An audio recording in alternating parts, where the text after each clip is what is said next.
தமிழ் மக்களுக்கு அன்பு வணக்கம். தமிழ் தலைமுறையின் இன்றைய முக்கிய செய்திகள். சென்னை மற்றும் புறநகர் பகுதிகளில் இடி மின்னலுடன் வெளுத்து வாங்கிய கனமழை. திருவாரூர், ஈரோடு, சேலம் உள்ளிட்ட மாவட்டங்களில் பரவலாக மழை. புதுச்சேரியிலும் கனமழை கொட்டி தீர்த்ததால் மக்கள் மகிழ்ச்சி. சென்னை பெரம்பூரில் பகுஜன் சமாஜ் கட்சியின் மாநில தலைவர் ஆம்ஸ்ட்ராங் வெட்டி கொலை. 6 பேர் கொண்ட கும்பல் உணவு டெலிவரி ஊழியர்கள் போல் வந்து படுகொலை செய்தது குறிப்பிடத்தக்கது. பகுஜன் சமாஜ் கட்சியின் மாநில தலைவர் ஆம்ஸ்ட்ராங் கொலை வழக்கில் 8 பேர் காவல் நிலையத்தில் சரண். ஆற்காடு சுரேஷின் சகோதரர் பாலு உள்ளிட்ட 8 பேர் அண்ணாநகர் துணை ஆணையர் முன்பு சரணடைந்தது குறிப்பிடத்தக்கது. பகுஜன் சமாஜ் கட்சியின் மாநில தலைவர் ஆம்ஸ்ட்ராங் படுகொலை செய்யப்பட்டதால் பதற்றம். பெரம்பூர் பகுதியில் கடைகள் அடைப்பு, காவலர்கள் குவிக்கப்பட்டு பலத்த பாதுகாப்பு. ஆம்ஸ்ட்ராங் கொலை செய்யப்பட்டதற்கு பகுஜன் சமாஜ் கட்சியின் தலைவர் மாயாவதி கடும் கண்டனம். தமிழக அரசு குற்றவாளிகளை கடுமையாக தண்டிக்க வேண்டும் என மாயாவதி வலியுறுத்தல். பகுஜன் சமாஜ் கட்சி மாநில தலைவர் ஆம்ஸ்ட்ராங் படுகொலை செய்யப்பட்டது அதிர்ச்சி அளிக்கிறது. தேசிய கட்சியின் மாநில தலைவர் கொலை செய்யப்படும் அளவிற்கு தமிழகத்தில் சட்டம் ஒழுங்கு சீர்கெட்டு உள்ளதாக எடப்பாடி பழனிசாமி கண்டனம். தமிழ்நாட்டில் இன்று முதல் அடுத்த 7 நாட்களுக்கு மழை பரவலாக பெய்யும் என்று வானிலை ஆய்வு மையம் தெரிவித்துள்ளது. திண்டுக்கல்லில் உணவகத்தில் கெட்டுப்போன இறைச்சி விற்பனை செய்யப்படுவதாக குற்றச்சாட்டு. புகார் அளித்த வாடிக்கையாளருக்கு கொலை மிரட்டல் விடுக்கப்பட்டதால் அந்த பகுதியில் பெரும் பரபரப்பு ஏற்பட்டுள்ளது.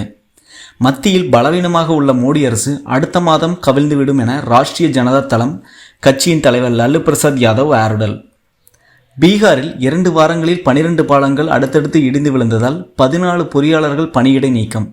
குற்றவாளியாக கண்டறியப்பட்ட ஒப்பந்ததாரர் மீது கட்டுமான செலவு விதிக்கப்படும் என பீகார் அரசு அறிவித்துள்ளது. நடந்து முடிந்த இளநிலை நீட் தேர்வை ரத்து செய்ய முடியாது என உச்சநீதிமன்றத்தில் மத்திய அரசு திட்டவட்டம். தேர்வை ரத்து செய்வது எதிர் விளைவுகளை ஏற்படுத்தும் என மத்திய அரசு பிரதான பத்திரிகை தாக்கல். 121 பேர் உயிரிழப்புக்கு காரணமான ஹாத்ராஸ் சொற்பொழிவு நிகழ்ச்சி ஒருங்கிணைப்பாளர் கைது.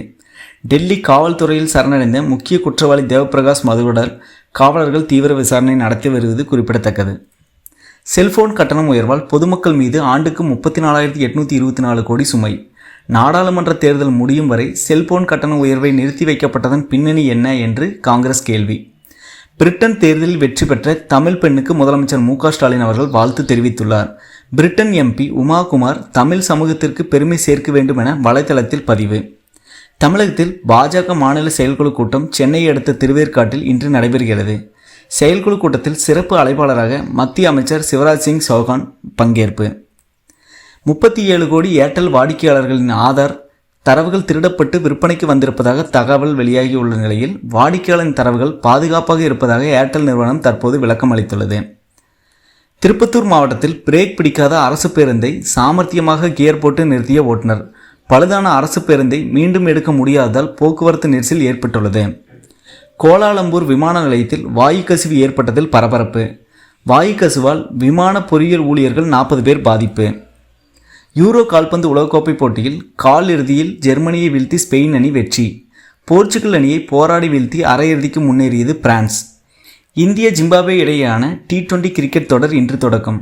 T20 தொடரை வெற்றியுடன் தொடங்க இந்திய கிரிக்கெட் அணி தீவிரம். விம்பிள்டன் டென்னிஸ் போட்டியில் அல்காரஸ் கால் இறுதிக்கு முந்தைய சுற்றுக்கு தகுதி. மகளிர் ஒற்றையர் பிரிவில் பால்னி ரெட்டி மற்றும் கோகோ காஃப் 4வது சுற்றுக்கு தகுதி பெற்றுள்ளது குறிப்பிடத்தக்கது.